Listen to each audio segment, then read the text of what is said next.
Pessoal, salve Maria! Mais uma vez aqui no canal, né? Depois de muito tempo sem postar vídeo por conta das nossas atividades aqui na comunidade, eu estou aí de volta para postar uma pregação, meus irmãos, poderosíssima que o Padre Edson fez aqui no Retiro da Imaculada. Eu quero partilhar dessa graça, né?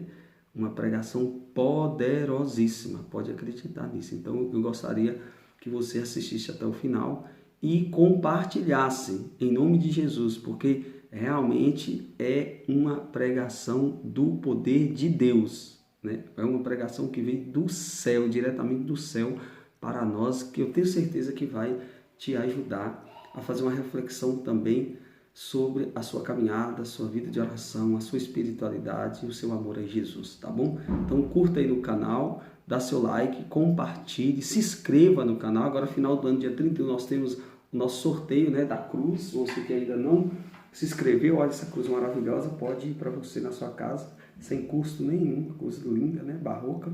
Então se inscreva no canal, ajude a compartilhar, porque é muito importante, né, que essas pregações, né, essas postagens cheguem a maior quantidade de gente possível, tá bom? Deus abençoe, muito obrigado. Se Deus quiser, semana que vem a gente começa a nossa devoção às almas do purgatório, tá bom?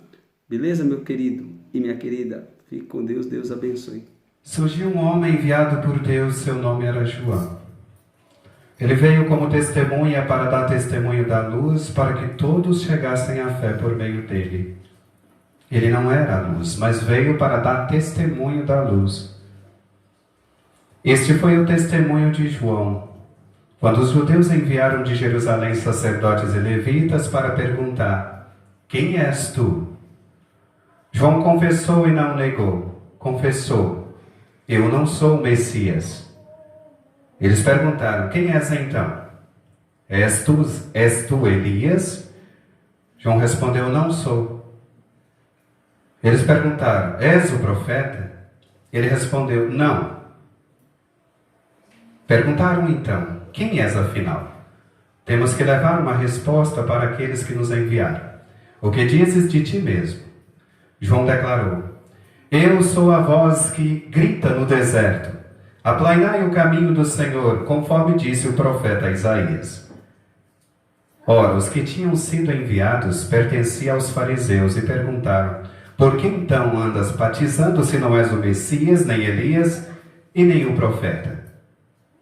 João respondeu: eu batizo com água, mas no meio de vós está aquele que vós não conheceis e que vem depois de mim. Eu não mereço desamarrar a correia de suas sandálias. Isso aconteceu em Betânia, além do Jordão, onde João estava batizando. Palavra da salvação. Glória a vós, Senhor. As palavras do Santo Evangelho perdoem os nossos pecados. Amém.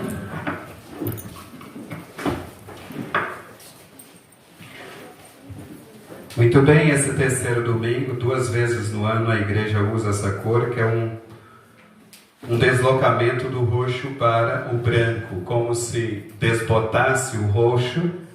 Se eu colocar um produto químico no tecido roxo, ele vai assumir aquela cor intermediária.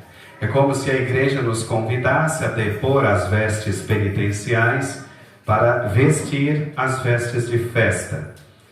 Em 11 dias o Salvador nascerá em nosso meio. Na quaresma, o 4º domingo, lembra que 15 dias depois vai entrar-se a Semana Santa, onde nós vamos celebrar a paixão, morte e ressurreição do Senhor. Então essas duas cores, esses dois domingos, terceiro do Advento e 4º da quaresma, a igreja nos convida a vestir esta veste de alegria, a proximidade de Jesus. Em latim, Gaudete e Letícia, né? Gáudio e Letícia é alegria, né? Aqui é alegrai-vos, lá é alegria, propriamente dita. E por que a igreja nos convida hoje? Porque o Salvador, como vocês perceberam, o tema do Salvador, ele aparece aqui, na primeira leitura, no Salmo, mas também nas Nas orações de hoje vai aparecer sempre a palavra Salvador.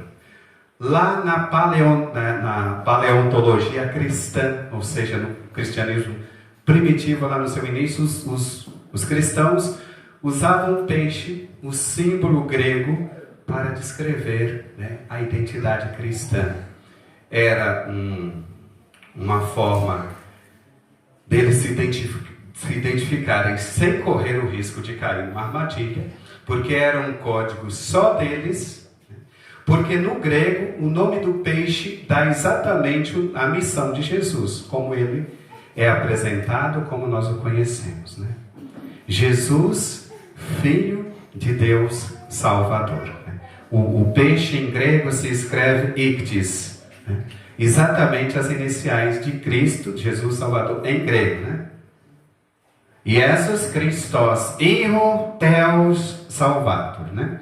Jesus Cristo, Filho de Deus Salvador. E os cristãos então conversando, como era uma prática dos judeus, escrever no chão. A gente encontra lá no capítulo 8 de João, quando trazem a pecadora, a mulher adulta que foi surpreendida em adultério, e eles pedem a opinião de Jesus a respeito da lei de Moisés que mandava apedrejar, e Jesus escreve no chão. Os judeus, era uma prática deles conversar e ficar rabiscando, né, o chão. E então os cristãos faziam a primeira parte do peixe e o outro correspondia fazendo a parte de baixo, já que o peixe era o símbolo cristão. Se fosse uma armadilha, um espião para descobrir onde estavam os cristãos, eles não entendiam nada do que estava acontecendo, né? Então, podia riscar o chão, porque eles achavam que era uma coisa qualquer. Então, era com certeza o Espírito Divino que os protegia naquele momento. Mas voltando aqui exatamente, porque o Salvador vai chegar, e esse é o motivo da alegria. Mas por que a gente hoje não demonstra tanta alegria nesse dia? Porque perdeu-se o medo, perdeu-se a noção do inferno. E os cristãos, lá nos primeiros, né, nos primórdios da nossa igreja, se alegravam de fato. Porque ele sabia que o Salvador do mundo veio para os libertar do suplício eterno. E como eu digo para você sempre, a gravidade da situação e a seriedade da causa. A gravidade da situação e a seriedade da causa. Olha a gravidade da situação do Filho de Deus e pensem na seriedade da causa que ele veio nos defender. Se a salvação eterna não fosse algo tão sério, mas extremamente sério, o Filho de Deus não tinha que ser esmagado na cruz como foi. Você sabe que o pecado original mereceu ao inferno, né? Condenou todos ao inferno. Eu chamava a atenção de vocês para a segunda leitura que apareceu no dia 16 de agosto, Assunção de Nossa Senhora. No dia 2 de novembro, os fiéis falecidos. E no dia 22 de novembro, solenidade do Cristo Rei do Universo. Sempre a segunda leitura, 1 Coríntios 16, e sobretudo o versículo 22. Em Adão todos morrem, em Cristo todos reviverão. Os tempos do verbo. Em Adão o verbo está no presente, todos morrem. Ninguém escapa do pecado original. Ele atingiu todo o gênero humano por propagação. Mas em Cristo todos reviverão, e o tempo do verbo está no futuro, porque embora a redenção universal de Cristo alcança todo o gênero humano também, Deus respeita a nossa liberdade de escolha. E o tempo do verbo em Cristo vai estar no futuro, porque ele vai esperar a sua decisão. Seja ela qual for, ele vai aceitar. Deuteronômio 30, versículo 15 e 19. Versículo 15, eu coloco diante de ti dois caminhos. Caminho da vida, caminho da morte, bênção e maldição. Versículo 19, escolhe a vida. Deus espera a sua escolha. Seja ela a vida ou a morte, ele fica esperando. Por isso, o tempo do verbo em Adão está no presente, em Jesus está no futuro. Porque em Adão ninguém vai escapar.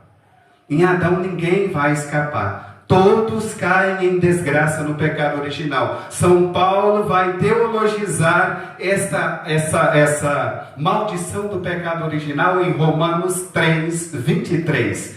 Todos pecaram e estão privados da glória de Deus. Ainda na carta aos Romanos, agora 3 capítulos depois, Romanos 6, 23 também. O salário do pecado é a morte. O pecado original atingiu e matou a todos. Todos estão privados, ou seja, todos estão condenados ao inferno. É por isso que nós encontramos Jesus falando lá no capítulo 3 de João para Nicodemos: ninguém jamais subiu ao céu a não ser aquele que desceu do céu. Ele tem que descer para nos levar consigo. João 15, 5: eu sou a videira verdadeira, vós sois os ramos, permaneçam em mim, e eu permanecerei em vós, e vós dareis frutos, porque sem mim nada podeis fazer. E João 14, 6: eu sou o caminho, a verdade e a vida, diz ele. Ninguém vai ao Pai senão por mim. Então a nossa alegria hoje seria de fato uma alegria exultante, seria uma alegria contagiante se nós entendêssemos isso. Mas como hoje os pregadores, a hierarquia da igreja em parte, tem silenciado sobre os tormentos do inferno, nós também tem relaxado a consciência, e essa alegria hoje passa despercebida.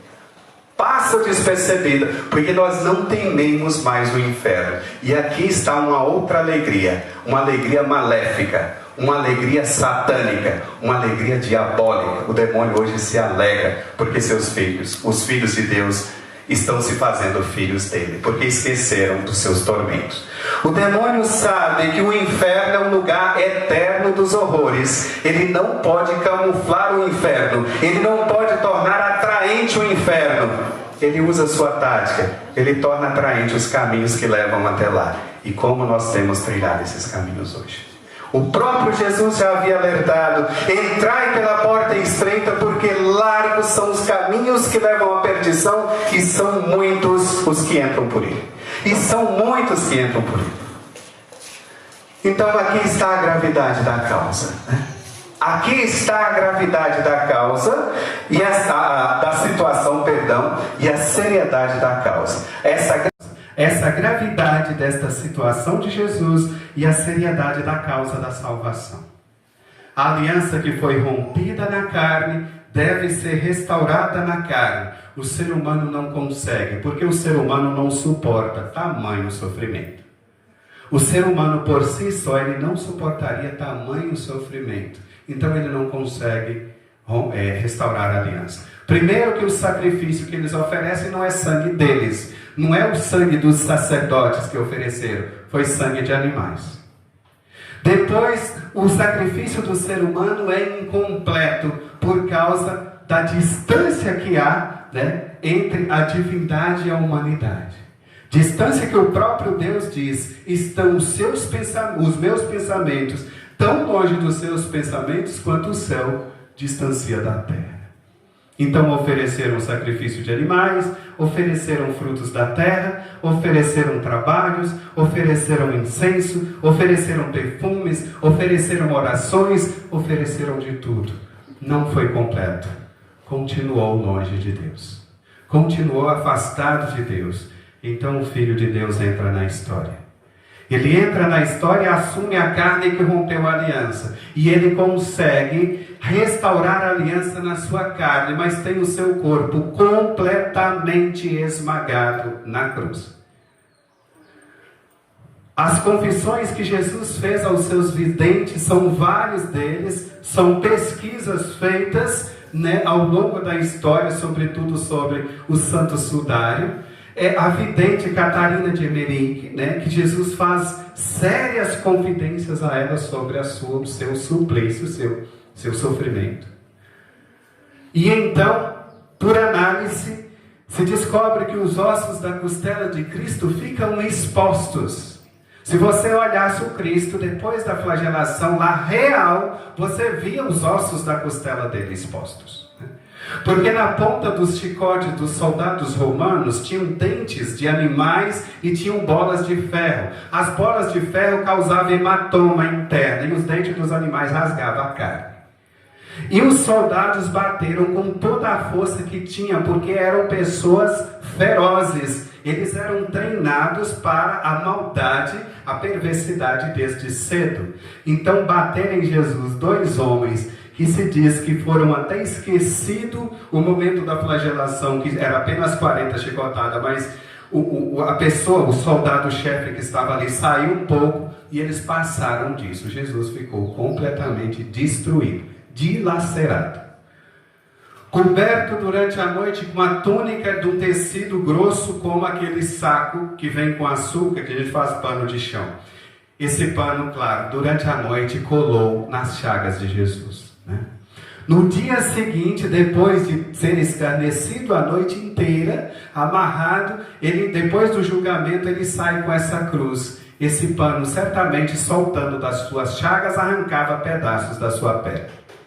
E nas quedas ele descia com todo o peso do seu corpo e da madeira que estava às suas costas. Segurava todo o seu peso nos joelhos, no chão.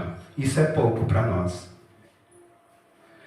Deus não quer ninguém no suplício do inferno, mas não teria outro lugar suficiente para punir a nós que fazemos vista grossa desse sofrimento, a nós que não respeitamos esse sofrimento, a nós que não observamos esse sofrimento, nós que não fazemos nada para reparar esse sofrimento. Não tinha outro lugar para nós senão sofrer eternamente no fogo do inferno por causa desse sofrimento que foi por nós e nós não levamos a sério.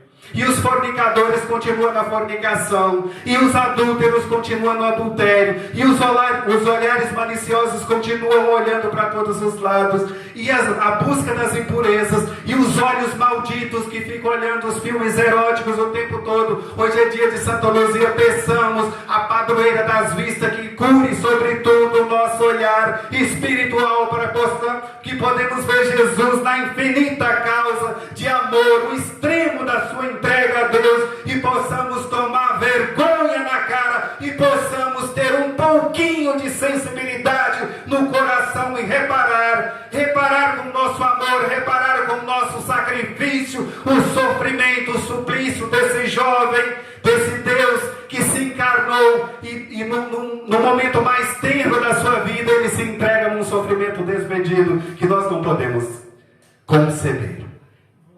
Não tinha outro lugar para nós. Não tinha outro lugar. E parece que esse lugar nos merece tanto que nós hoje temos esquecido completamente desse sacrifício. Até fingimos que tememos esse Jesus, mas na prática fazemos tudo errado e buscamos cada dia mais o caminho do inferno. Não tinha outro lugar para nós. Por isso que hoje essa nossa alegria não é tão exuberante. Por isso hoje essa nossa alegria não é tão contagiante. Porque se nós tivéssemos noção do que nos espera, desse sofrimento eterno, nós estávamos hoje como que loucos de alegria, porque sabemos que Ele pode nos livrar desse sofrimento. E Ele veio para nos livrar desse sofrimento. Mas nós não somos capazes de reconhecer. Não somos capazes de reconhecer.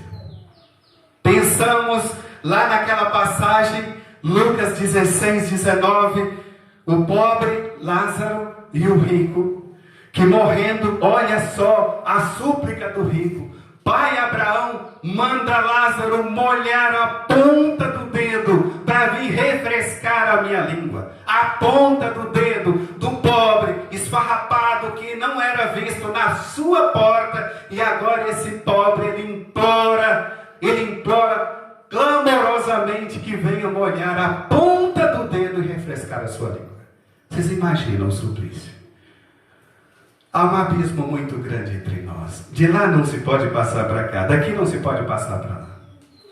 Não, pai Abraão, manda Lázaro lá na terra prevenir, porque eu tenho 5 irmãos para que eles também não venham para esse lugar de suplício.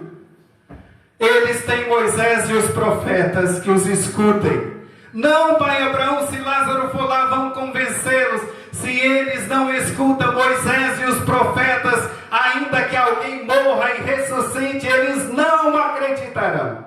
Eles não acreditarão. Moisés e os profetas, o resumo das Sagradas Escrituras. Mateus 16, 3. Diante dele, ao lado dele, apareceu Moisés e Elias, a transfiguração, a lei e os profetas. Discípulos de Emaús, Lucas 24, 27. E começando por Moisés e passando pelos profetas, lhe explicou toda a Escritura. Eles têm Moisés e os profetas que os escutem. Nós temos de fato escutado Moisés e os profetas? Sim, nós temos escutado. Isso pesa sobre nós. Porque se nós não tivéssemos escutado, o juiz seria mais brando sobre nós. Mas exatamente porque nós escutamos, o juiz será severo sobre nós, caso nós não mudamos de vida, não levamos a sério o que Moisés e os profetas nos falam. Fala exatamente dele. Fala do seu mistério de amor, fala da sua entrega, fala da sua decisão, fala do seu sofrimento, o suor, o sangue, pensando nesse martírio que ele iria passar. É comprovado cientificamente que numa extrema angústia, nossa pele verte sim o sangue. E ele passou por essa extrema angústia porque ele sabia realmente a dor, o sofrimento que ele iria passar. Contanto não se faça a minha vontade, mas a tua, Pai. O que nós fazemos hoje diante das fraquezas? Eu não dou conta. Espera o juízo final. Não espera o juízo final. Espera até sair deste mundo. Porque o juízo final não muda o destino de ninguém, não. O juízo final não vai mudar o destino. O juízo imediato de Hebreus 2, 27, esse que vai mudar o destino. É o juízo imediato. Após você sair desse mundo, você já vai julgado. Você recebe o julgamento imediato. Vai ou para o céu, ou para o inferno, ou para o purgatório. O juízo final não vai mudar seu destino. Se estiver no inferno, continua. Se estiver no céu, continua. Se estiver no purgatório, pode ser que você possa chegar até o céu. Até porque o purgatório só tem uma única porta. Só para o céu, não tem mais para o inferno. Se estiver lá, já está em bom tamanho, né? Mas o juízo universal vai expor exatamente... O juízo universal é para expor essa maldade que fica velada sobre as pessoas, mas também expor a bondade de cada um. Quantas pessoas boas, santas, que morreram sobre calúnias pesadas e morreram aos olhos do mundo como pessoas malfeitoras, como pessoas pecadoras. Nós temos o exemplo de uma santa, a mártir Santa Joana d'Arc, morreu como malfeitora, né? Morreu como pecadora. Depois a igreja reviu sua causa e viu que era santa, era mártir. Quantas pessoas caluniadas e defamadas publicamente morrem como pessoas perversas, pessoas maldosas, sendo pessoas puras e inocentes. Mas quantas pessoas perversas, maldosas, passam pelo mundo como pessoas boas? O juízo final vai expor essas pessoas.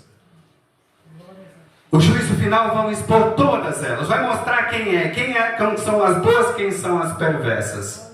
E vai julgar o estrago que os perversos causaram na história também. Aqueles que criaram teorias, aqueles que criaram filosofias e envenenaram a cabeça de pessoas e que pela história essas filosofias perversas continuaram a fazer mal, eles serão julgados também.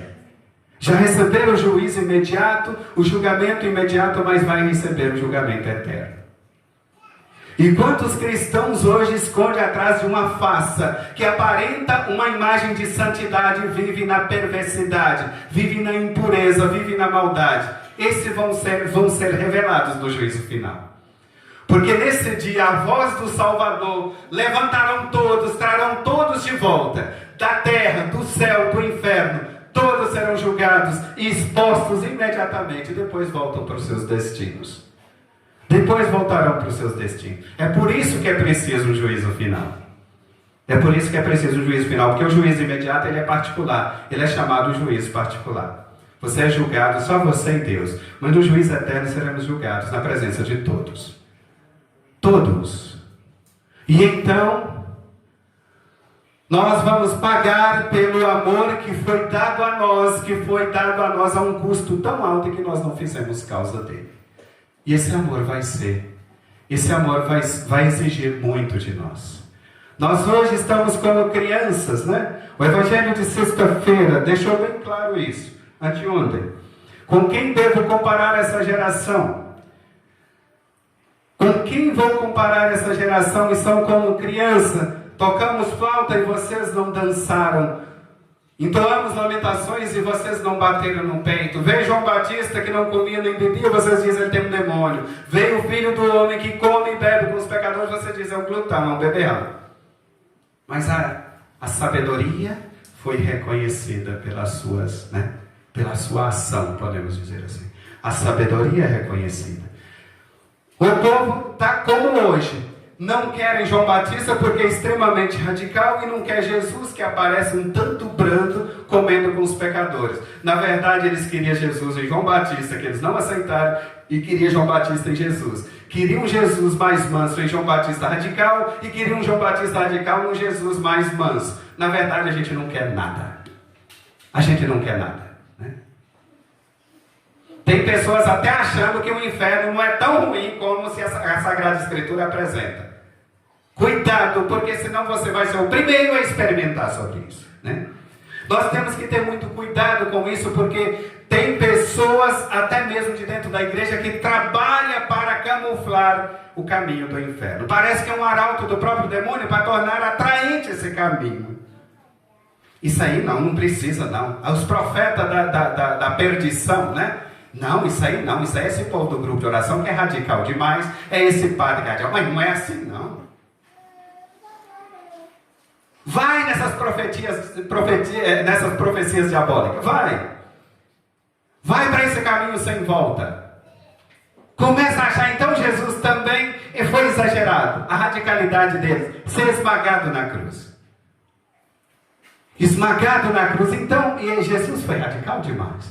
Os mártires, então, foram loucos.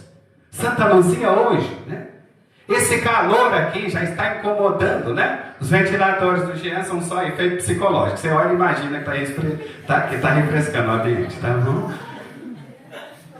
Esse calor aqui já é intenso. Vocês imaginam a jovem Luzia de 20 anos de idade ter um tacho de azeite fervendo despejado sobre ela. Isso é para não renegar Cristo. Depois que já tinha botado fogo nela, ela continuou ali inerte. 10 homens não conseguiu tirá-la do lugar. Botou o fogo para ver se ela saía. Ela não saiu. Ferveram uma panela de azeite e despejou na cabeça dela. E você não aguenta resistir um celular? Você sabe que o celular te traz o erotismo, você cai na masturbação e no adultério em pensamentos, mas você não consegue substituir esse celular por um que só chama e fala. Você não consegue. A jovem Luzia teve um tacho de gordura despejado na cabeça dela para não renegar Cristo. No juízo final, se Jesus colocar a jovem Luzia do seu lado, você vai falar o quê? Você vai falar o quê? Você vai falar que não foi capaz de desfazer do seu celular, que te mostrava imagens, até mesmo ficar sem ele, ou então ficasse com um que só falasse, que não mostrasse imagem para não te levar ao pecado, e você diz que não deu conta? Você não deu conta de fazer um pequeno sacrifício para salvar sua vida do inferno? Você não deu conta de manter um namoro casto para fazer esse sacrifício e oferecer a Deus, como São Paulo ofereça os seus corpos como sacrifício vivo a Deus? Vocês não foram capazes? E no juízo final, o que nós vamos falar diante desses mártires que foram esfolados, queimados, assados, triturados pelo dente de feras? Nós vamos falar o quê? Nem no inferno nós não temos direito de gritar, igual quando a mãe batia na gente, engole esse choro. Nem lá nós temos direito, porque Deus vai falar, engole seu grito. Engole seu grito. A gravidade da situação e a seriedade da causa, com Deus não se brinca. É por isso que a igreja nos motiva hoje a nos alegrarmos, porque o Salvador, salvar de quê? Salvar de quê? Nós perdemos a noção de quê que Jesus nos salva, porque nós achamos que esses sofrimentos em que Ele veio para nos salvar disso aqui. Ele veio para curar um câncer, Ele veio para curar não sei o quê, Ele veio para dar um namorico para quem está no caritó, Ele veio para dar um emprego, Ele veio para ajudar a passar no vestibular. Nós pensamos que o Salvador é disso aqui. e esquecemos do sentido principal da salvação. E aí nós não queremos enfrentar nem esse pequeno castigozinho aqui, e nos espera. Gente, uma dor de cabeça que você sente já te incomoda tanto, mesmo sabendo que tem uma aspirina ou a Neosaldina que vai te livrar. Você imagina uma dor que você não vai encontrar remédio. Nunca. É uma dor eterna. Imagina isso. É por isso que ele fez todo esse sacrifício, porque ele não queria os seus filhos sofrendo ali. Ele não queria, ele não quer. Ele não quer. Mas ele aceita a nossa decisão. Ele aceita a nossa decisão. Esse é o problema, né? Ele aceita a nossa decisão. E o que nós temos feito? O que nós temos feito diante do sacrifício de Deus? Só lamentado? Insultado ainda a Deus, que já não basta os insultos que ele recebeu na cruz? Já não basta os insultos que o mundo hoje oferece a ele diretamente e diariamente? E nós, os que deveríamos ser os reparadores, ainda insultamos. E eu rezo, parece que Deus não existe, parece que Deus... Mas não vai existir um coração do jeito do céu, mas não vai existir nunca. Mas não vai. Um coração cheio de erotismo, um coração cheio de maldades, um coração cheio de perversidade, um coração cheio de ódio, um coração cheio de rancor, um coração cheio de coisas negativas, um coração com a fé, né? Como diz, capenga, um coração vacilante. É claro, se você conseguir ter Deus dentro desse coração, já é um milagre, pode ter certeza. Pode ter certeza. Né? Então pensemos aqui numa fábula. Hoje eu contava lá para as pessoas. É uma fábula. É até muito cômica. Um fazendeiro rico, 2 empregados. Uma era a empregada, cuidava da casa, governando da casa. O outro era o caseiro. Esse povo trabalhou a vida inteira para esse fazendeiro, nunca saiu das dívidas. Segundo ele, esse povo comia demais, o que trabalhava comia tudo e ficava sempre em dívida. Morreu a secretária. Depois o caseiro também morreu. E passado um tempo o fazendeiro também morreu. Aí passa a cena no céu. São Pedro encarregado de conduzi-los às suas moradas. O último que chegou foi o fazendeiro. E andando viu uma casa esplêndida, mas uma casa exuberante. E ele ficou todo animado, ali é minha casa, né? São Pedro passou direto, ele não se conteve. Mas de quem era aquela casa? Da sua empregada. Mas eu sabia que ela estava me roubando.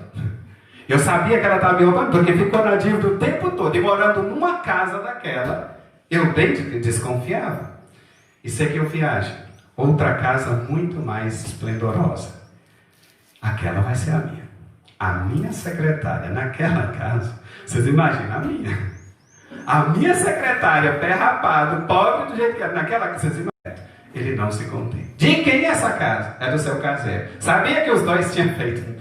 Sabia que os dois, quando eu saía, eles carregavam minhas coisas igual ratos. Né? Me roubaram o tempo todo. Isso é uma injustiça. Eles nem deveriam estar aqui. Porque roubaram o tempo todo. O que eles estão fazendo? E não as casas daquelas ainda. No céu tem injustiça. Tem justiça. E foi resmungando. São Pedro foi. Saiu do campo mais belo das paisagens e entrou no aridez de espinho, de secura, de chão batido. E ele já não aguentava mais andar. Chegou num barraco todo depauperado. São Pedro parou, ele olhou para o barraco e falou: São Pedro, você está de brincadeira? Você está de brincadeira. Você não vai falar que esse barraco é mesmo. Ele é assim, assim. Você está maluco? Já não basta a injustiça que há no céu, porque eu achava que o céu era lugar de justiça, dizer, mas a injustiça, porque aqueles dois me roubaram a vida toda e estão morando naquela... E você me traz para esse barraco. Aí São Pedro vai e fala para ele: é porque aqui nós construímos de acordo com o material que recebemos. Silêncio total. Que tipo de material você está mandando? tipo de material que você está mandando. Louvado seja o nosso Senhor Jesus Cristo. Creio em Deus.